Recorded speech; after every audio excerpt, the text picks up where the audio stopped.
الله رب العالمين تطيب أسعد قلوبا بالهداية والتقى ونر طريقي كي أراه يطيب ونر طريقي كي أراه. بسم الله الرحمن الرحيم. الحمد لله رب العالمين والصلاة والسلام على أشرف الأنبياء والمرسلين نبينا محمد وعلى آله وصحبه أجمعين. Chers frères, chers sœurs, assalamu alaikum wa rahmatullahi wa barakatuh. Et bienvenue à tous et à toutes dans la continuité de ces cours où nous sommes arrivés à la conclusion de ce hadith et nous allons citer, énumérer certains bénéfices et les bénéfices sont nombreux dans ce noble hadith rapporté par Abu Huraira où le prophète alayhi salatu wassalam a dit min husni islamil mar'i tarkuhu ma la ya'nih. Le prophète alayhi salatu wassalam a dit fait partie du bel islam de la personne de délaisser ce qui ne la concerne pas. Ce noble hadith a de nombreux bénéfices et nous allons en énumérer bi'idhnillahi ta'ala certains. Dans un premier temps, à titre de rappel, ce noble hadith traite d'un fondement important sur lequel repose la voie sur laquelle chemine le musulman, et il t'aide à distinguer ce dans quoi tu dois t'impliquer et ce qu'il t'incombe de délaisser. Voilà le sujet de ce noble hadith, et parmi les bénéfices qu'on peut tirer de ce noble hadith est que ce hadith, tout comme le précédent, fait partie de Jawami' al-Kalim qui a été donné au prophète alayhi salatu wassalam, c'est-à-dire les hadiths qui comportent peu de mots mais contiennent de nombreux bénéfices immenses et bénéfiques, très profitables pour le musulman dans sa vie de tous les jours. Parmi les bénéfices que nous pouvons citer de ce noble hadith, la splendeur et la perfection de la religion de l'islam. C'est une religion qui est splendide, qui est parfaite. Si elle est bien comprise, elle est mise en pratique, et que cet islam, le fait de le présenter aux autres, aux non-musulmans, afin de leur montrer cette parfaite religion et cette splendide religion par sa mise en pratique. Car l'islam a réuni en elle tout bien, tout le bien. Tout le bien est contenu dans cette noble religion. Et elle oriente vers ce bien. Elle incite les gens vers ce bien. À travers les hadiths que nous avons pu voir de cet noble ouvrage, les différents hadiths que nous avons pu expliquer, on voit que cette religion, elle émane d'Allah subhanahu wa ta'ala. Elle est valable à toute époque, et elle est applicable à tout temps, à tout endroit et toute époque. Et c'est une religion qui est facile à la pratique et qui appelle à tout bien et qui incite et oriente vers cela, vers ce bien. Tout comme elle interdit tout mal et elle a prévenu contre tout mal. Et c'est la religion qui est acceptée et agréée auprès d'Allah subhanahu wa ta'ala.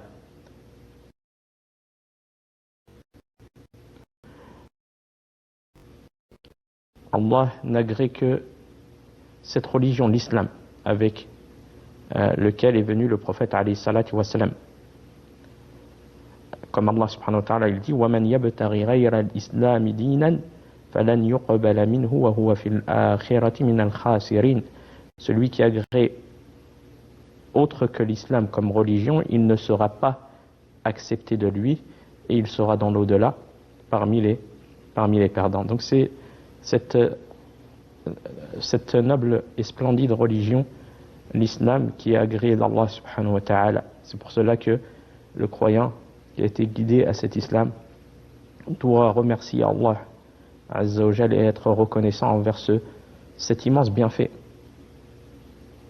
et aussi le présenter afin d'appeler les gens à cet islam et leur montrer les bienfaits de cette religion. Et parmi ceux qui montrent la splendeur et la perfection de cette religion, il y a ce noble hadith. Il y a ce noble hadith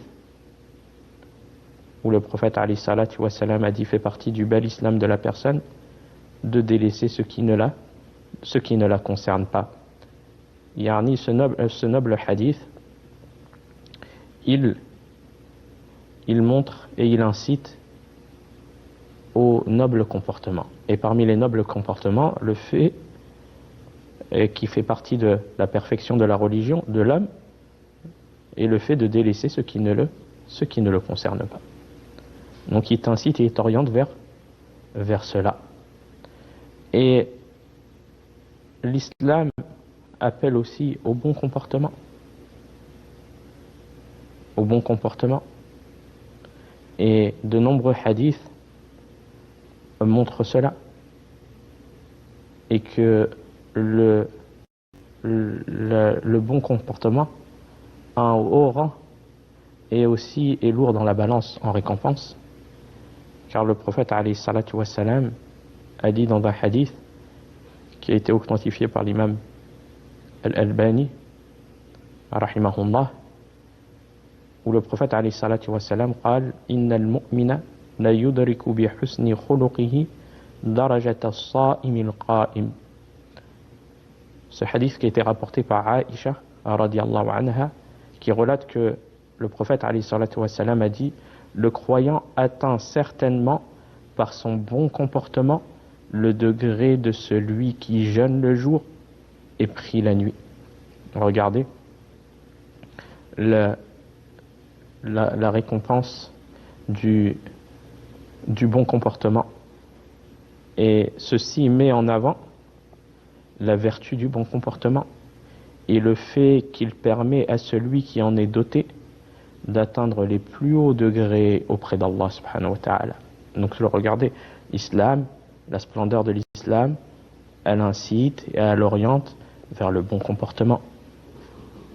Donc cela permet, celui qui en est doté, ça lui permet d'atteindre les plus hauts degrés auprès d'Allah, ainsi que d'être au paradis au même niveau que celui qui jeûne. Regardez, le bon comportement le mérite. Ça permet d'être au paradis, ça permet d'être au paradis, au même niveau que celui qui jeûne et prie la nuit constamment. Ces deux actions de grande valeur sont difficiles pour l'âme, tandis que bien se comporter est un acte qui est aisé bi'idhnillahi ta'ala à accomplir. Et le prophète alayhi salatu wa salam a dit dans un autre hadith: inna min ahabbikum ilayya wa aqrabikum minni majlisan yawm al-qiyamah ahasinakum akhlaqa wa inna min abghadikum ilayya wa ab'adikum minni yawm al-qiyamah الثرثارون والمتشدقون والمتفيهقون. قالوا يا رسول الله قد علمنا الثرثارين والمتشدقين فما المتفيهقون قال المتكبرون. Donc dans ce hadith qui a été rapporté par Jabir ibn Abdullah radiyallahu anhu, qu'Allah l'agrée lui et son père, qui relate que le messager d'Allah sallallahu alayhi wa sallam a dit: parmi ceux d'entre vous que j'aime, regardez la parole du prophète alayhi salatu wa salam, et cela, ça montre l'incitation au bon comportement. Et parmi les bons comportements, le fait de délaisser ce qui ne te concerne pas, le fait de ne pas être curieux, poser beaucoup de questions, rentrer dans la vie privée des gens et déranger les gens par cela. Cela aussi fait partie du bon comportement. Et le prophète sallallahu alayhi wa sallam, il a dit: parmi ceux d'entre vous que j'aime le plus et qui seront les plus proches de moi au jour de la résurrection, il y a ceux qui sont dotés des meilleurs caractères. Et ceux d'entre vous que je déteste le plus et qui seront les plus éloignés de moi au jour de la résurrection sont les bavards, les vantards et al-mutafayyiqoun. Les compagnons, quand Allah les agrée, demandèrent: Ô messager d'Allah, nous connaissons les deux premières catégories, les bavards et les vantards. Mais que veut dire al-mutafayyiqoun? Il leur répondit: les orgueilleux, les orgueilleux. Donc on voit par cela, dans la parole du prophète alayhi salatu wa salam, ceux d'entre vous, ça désigne une partie des gens qui sont ceux que j'aime le plus et qui seront les plus proches de moi, du prophète alayhi salatu wa salam, au jour de la résurrection. Quelle est cette catégorie de personnes? Eh bien, c'est ceux qui auront eu le meilleur comportement avec le Créateur et ses créatures. Avec le Créateur, qui est le premier, la première chose que la personne, elle se doit, c'est son comportement, son noble comportement, son bon comportement envers Allah subhanahu wa ta'ala. Mais aussi avec les créatures. Il est demandé de bien se comporter envers les créatures d'Allah subhanahu wa ta'ala. Et sa parole, alayhi salatu wa salam, ceux d'entre vous désignent aussi une partie des gens qui sont ceux que je détesterai le plus. Et quelle est cette catégorie de personnes? Ceux que je hais le plus et qui seront le plus éloignés de moi au jour de la résurrection. Il s'agit de celui qui parle trop, de celui qui se vante et se met en valeur devant les gens et qui est orgueilleux. Donc le faire de faire attention à ces caractéristiques-là. Qui est orgueilleux dans ses paroles et se pavane de ses qualités en dénigrant les autres. Donc on voit par cela que le comportement fait partie, et le noble comportement et le bon comportement envers Allah subhanahu wa ta'ala, envers les créatures d'Allah azza wa jal, fait partie de la splendeur de cette religion et de la perfection de cette religion, et que cette religion, elle incite à tout bien. Cette religion, elle incite et elle oriente à tout bien. Mais si cette religion est comprise, et si elle est mise en pratique, et si elle est présentée aux gens de la meilleure des manières, eh bien c'est une cause de tout bien. Et c'est une cause d'être une cause, en mettant en pratique cet islam, comme il se doit, d'être une cause de présenter aux autres cette religion de la meilleure des manières, et de montrer sa splendeur et sa perfection. Et la splendeur de l'islam aussi apparaît clairement dans la parole d'Allah subhanahu wa ta'ala. Allah qui dit azza wa jal: Inna Allah ya'muru bil 'adli wal ihsan wa ita'i dhil qurba wa yanha 'anil fahsha'i wal munkar wal baghi ya'idhukum la'allakum tadhakkarun. Allah subhanahu wa ta'ala, il dit: Allah ordonne l'équité. Regardez. Cette religion, c'est une religion de justice, d'équité. Allah ordonne l'équité, la bienfaisance et l'assistance aux proches. Et l'assistance aux proches. Et tous les proches, comme Cheikh As-Sa'di rahimahullah, il dit au sujet de ce verset, l'assistance aux proches et la bienfaisance aux proches, c'est une chose qui est demandée et qui est méritoire dans cette religion. Tous les proches, il dit rahimahullah, au sujet de ce verset, tous les proches sont concernés par la bienfaisance et l'assistance aux proches qui est venue dans ce verset. Tous les proches sont concernés. Mais plus le degré de proximité est grand, plus ce droit à la bonté est accentué. À l'exemple de qui? À l'exemple de la bonté envers les parents. À l'exemple de la bonté et de la bienfaisance envers les parents. C'est un droit qui est plus proche. Ce sont des proches qui sont à un degré supérieur et qui sont plus proches et dont ils ont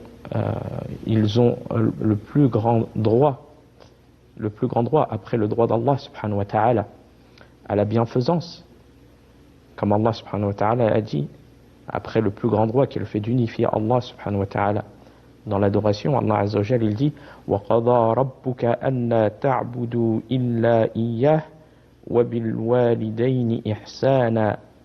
إما يبلغن عندك الكبر أحدهما أو كلاهما فلا تقل لهما أف ولا تنهرهما وقل لهما قولا كريما. Regardez la bienfaisance envers les parents qui font partie des proches les plus en droit à cette bienfaisance parmi les créatures. Cela vient d'où? Cela vient de l'islam. Et cela montre quoi?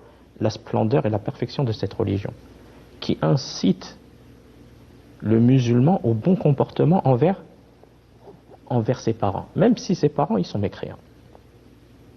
On ne doit pas les obéir dans la désobéissance à Allah ou les suivre dans ceux qui sont comme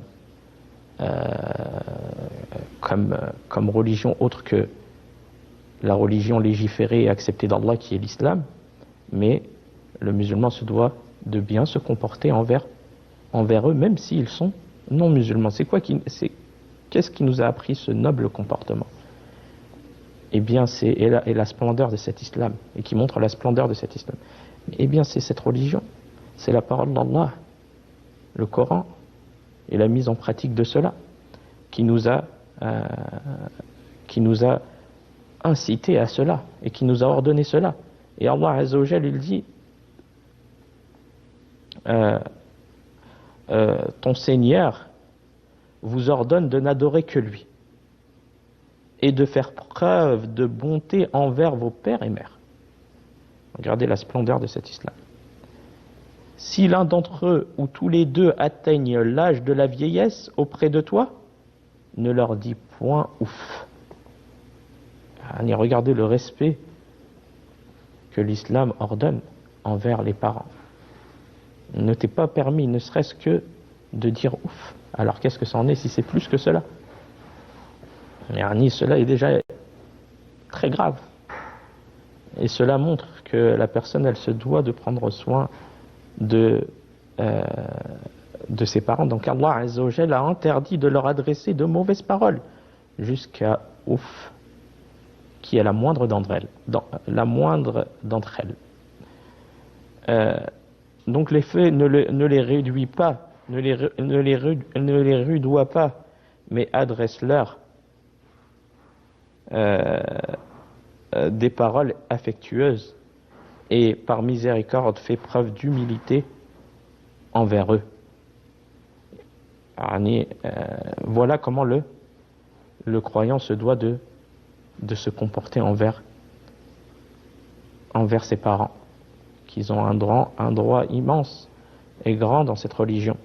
Et Allah Azza wa Jalla, il dit وَاخْفِضْ لَهُمَا جَنَاحَ الذُّلِّ مِنَ الرَّحْمَةِ وَقُلْ رَبِّ ارْحَمْهُمَا كَمَا رَبَّيَانِي صَغِيرًا. Donc, on voit par cela que Allah subhanahu wa ta'ala, il dit abaisse sur eux l'aile, وَاخْفِضْ لَهُمَا جَنَاحَ الذُّلِّ مِنَ الرَّحْمَةِ, c'est-à-dire le fait de les prendre avec soi, et de s'occuper d'eux, comme l'oiseau le fait lorsqu'il recouvre ses oisillons de son aile pour les protéger. Et Allah il dit وَقُلْ رَبِّ ارْحَمْهُمَا كَمَا رَبَّيَانِي صَغِيرًا. Et dit Seigneur, sois miséricordieux envers eux, comme ils l'ont été envers moi, lorsqu'ils m'ont élevé quand j'étais enfant. Regardez le fait d'invoquer en leur faveur, d'invoquer Allah subhanahu wa ta'ala en leur faveur de la miséricorde et de tout bien. Comme ils se sont occupés de toi, alors que tu étais faible enfant, eh bien tu te dois de t'occuper d'eux lorsqu'ils vieillissent et que toi tu deviens adulte et fort. Et c'est ça, l'islam, il incite à cela. Et il incite à tout bien, il oriente vers tout bien. Et le fait de ne pas les abandonner, cela fait partie des choses très graves que l'islam interdit. Abandonner tes parents ou les mettre dans des maisons de repos, de les mettre dans des endroits isolés ou autres. Tout cela, l'islam l'interdit. Était dans un devoir de t'occuper d'eux et de prendre soin d'eux comme ils l'ont fait envers toi. Et aussi le fait de savoir que le droit qui était plus le degré de proximité il est grand, et plus le droit à la bonté est accentué, comme le dit Cheikh As-Sa'di rahimahullah.